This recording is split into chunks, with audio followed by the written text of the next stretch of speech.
He's A tough ഗൈ. തല്ലിയും കുത്തിയൊന്നും അവനെ കൊണ്ട് ഒരു അക്ഷരം പറയിപ്പിക്കാൻ പറ്റുമെന്ന് തോന്നുന്നില്ല. ആ വരട്ടെ. ഒന്നും പറ്റുന്നില്ലേ പിന്നെ നമ്മുടെ നാർക്കോ പോലുള്ള സയന്റിഫിക് പരിപാടികളിലേക്ക് കയറിക്കളയാം. അല്ലേ തന്നെ ഇപ്പൊ അതൊക്കെ ഒരു ഫാഷൻ അല്ലേ? സർ, കാര്യങ്ങളുടെ സീരിയസ്നെസ് മനസ്സിലാക്കാതെയാണ് സാറി സംസാരിക്കുന്നത്. കോടതി അനുമതിയോടെ ഏതെങ്കിലും ഒരു സയന്റിഫിക് ടെസ്റ്റിന് സേതുനാഥനെ വിധേയമാക്കണമെങ്കിൽ ഇപ്പോഴത്തെ നിലയിൽ കുറഞ്ഞത് 10 ദിവസമെങ്കിലും വേണം.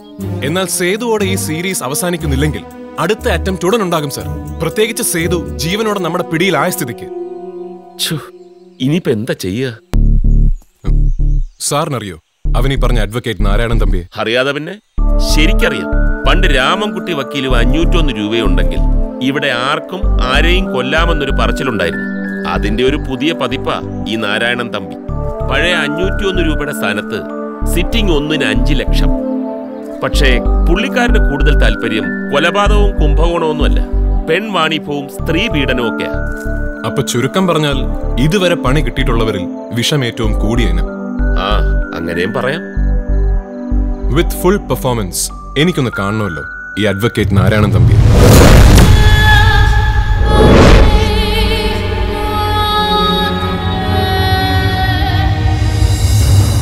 യുവർ ഓണർ, എൻ്റെ കക്ഷിക്ക് അവൾ ഏറെ ആദരിക്കുകയും ബഹുമാനിക്കുകയും ചെയ്യുന്ന സ്വന്തം അധ്യാപകനിൽ നിന്ന് തന്നെയാണ് ഇത്തരം മോശമായ അനുഭവം ഉണ്ടായതെന്നുള്ളത് ഞെട്ടിപ്പിക്കുന്ന വസ്തുതയാണ്.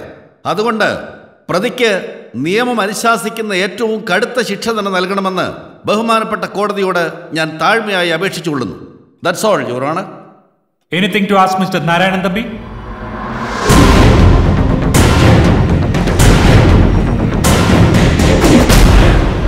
Yes your owner.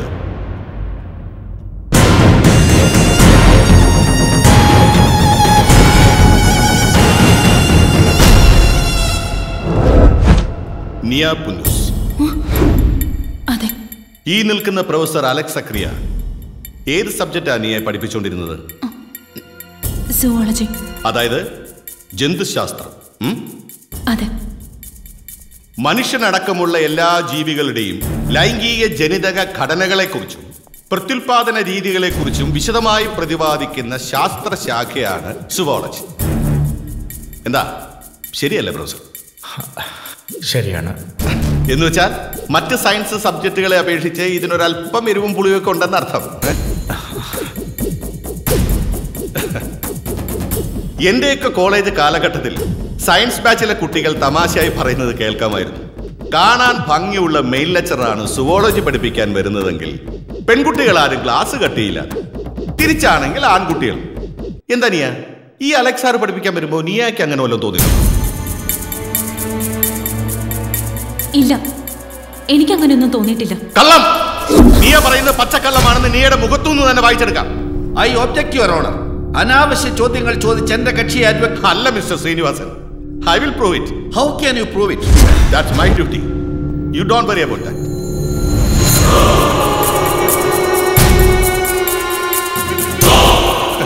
ബഹുമാനപ്പെട്ട കോടതിയുടെ അനുമതിയോടെ കഴിഞ്ഞ ദിവസം നീയെ സെക്സ് ഹോർമോൺ അനാലിസിസിന് വിധേയമാക്കിയതിന്റെ ലാബ് റിപ്പോർട്ടാണിത്.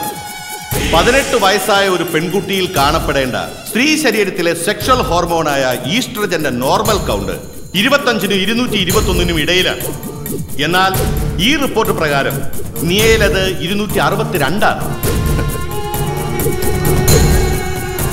എന്ന് വെച്ചാൽ നോർമൽ കൗണ്ടിനേക്കാൾ ഏറെ കൂടുതൽ. So we can say that she's a confirmed nymphomaniac.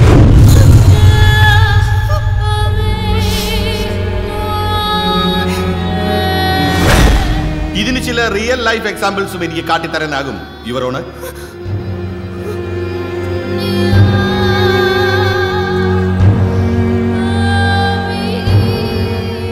ഈ നിൽക്കുന്ന സാബുവിനെ കുട്ടി അറിയോ? അറിയാം. എങ്ങനെ അറിയാം?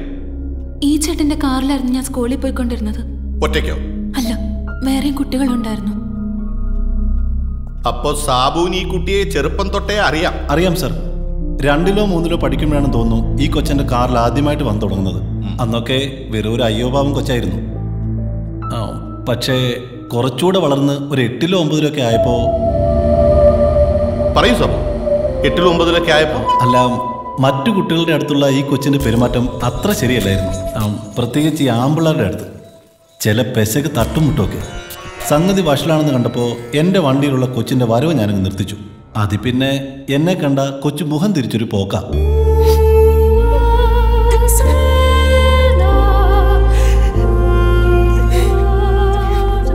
വിവേക്, അതെ, നിങ്ങൾക്കെങ്ങനെയാ നീയായിട്ട് പരിചയം? +2 ഞങ്ങൾ ഒരുമിച്ചായിരുന്നു. ഒരുമിച്ചെന്ന് പറയുമ്പോ ഒരേ ക്ലാസ്? അതെ.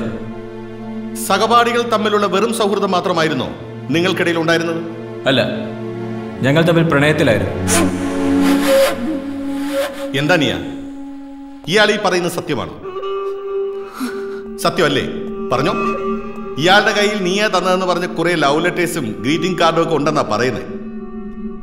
ഒരിക്കൽ ഞാൻ അവനെ സ്നേഹിച്ചിരുന്നു എന്നുള്ളത് സത്യം. ഓക്കെ, അത് മതി. വിവേകും അത്രേ പറഞ്ഞുള്ളൂ. പിന്നെ എങ്ങനെയാ വിവേക് നിങ്ങളുടെ ഈ റിലേഷൻ തകരുന്നത്? ഞാനിവളെ ഇഷ്ടപ്പെട്ടത് സിൻസിയറായിട്ട് തന്നെയാണ്. മാരി ചെയ്യണമെന്നും ആഗ്രഹിച്ചിരുന്നു. പക്ഷെ അതൊന്നും ആയിരുന്നില്ല ഇവളുടെ കൺസെപ്റ്റ്. ലൈഫ് മുഴുവൻ ഒരു പുരുഷനെ തന്നെ സ്റ്റിക്ക് ഓൺ ചെയ്യാൻ പറ്റില്ലെന്ന് ഇവൾ എന്നോട് തുറന്നു പറഞ്ഞിട്ടുണ്ട്. മാത്രമല്ല, എൻ്റെ മറ്റു ചില ഫ്രണ്ട്സുമായി കാണാൻ പാടില്ലാത്ത പല സിറ്റുവേഷനിലും ഞാനിവളെ കണ്ടിട്ടുണ്ട്.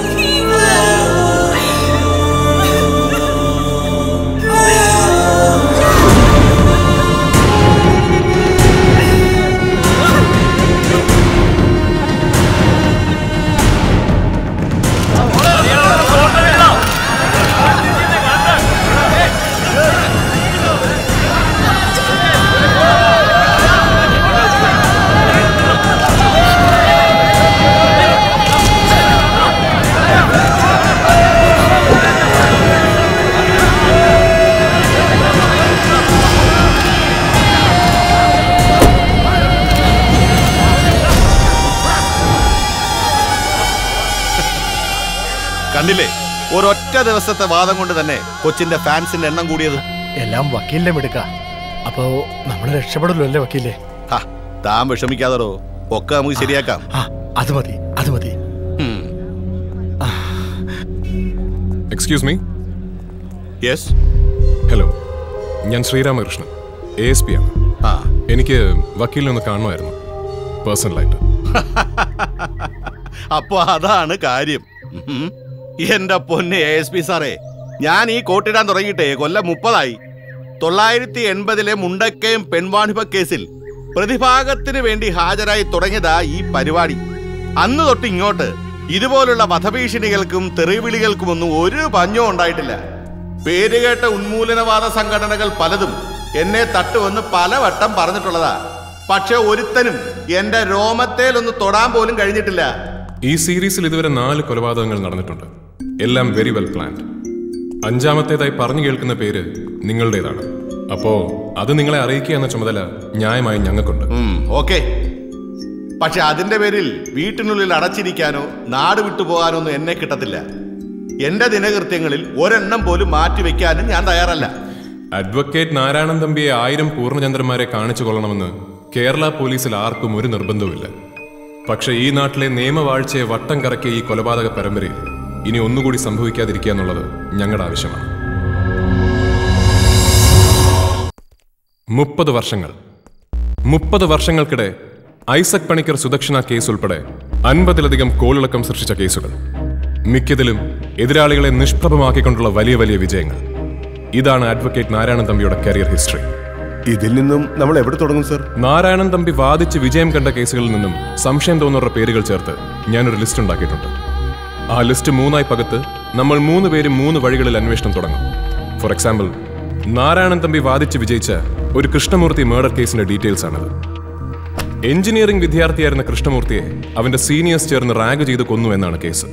ഇതിൽ കൃഷ്ണമൂർത്തിയുടെ ജ്യേഷ്ഠനായ ഒരു രാമാനുജനെ കുറിച്ച് പ്രത്യേകം പറയുന്നുണ്ട്. കേസ് നടക്കുമ്പോഴും അതിനുശേഷവും പ്രതികളെയും പ്രതിഭാഗം വക്കീലായിരുന്ന നാരായണൻ തമ്പിയെയും അയാൾ അപായപ്പെടുത്താൻ ശ്രമിച്ചിരുന്നു. ഇന്നിപ്പോൾ ഈ രാമാനുജൻ എവിടെയുണ്ട്, എന്തു ചെയ്യുന്നു? നാരായണൻ തമ്പിയോടുള്ള പഴയ വിദ്വേഷം അയാൾക്കിപ്പോഴുമുണ്ടോ? ഈ രീതിയിലാകണം നമ്മുടെ അന്വേഷണം. പ്രത്യേകം ശ്രദ്ധിക്കുക, ഊഹങ്ങൾ മാത്രമാണ് ഇനി നമുക്ക് കൂട്ടിനുള്ളത്. അതുകൊണ്ട് ചെറിയ ചെറിയ പിഴകൾക്ക് പോലും വലിയ വില നൽകേണ്ടി വരും.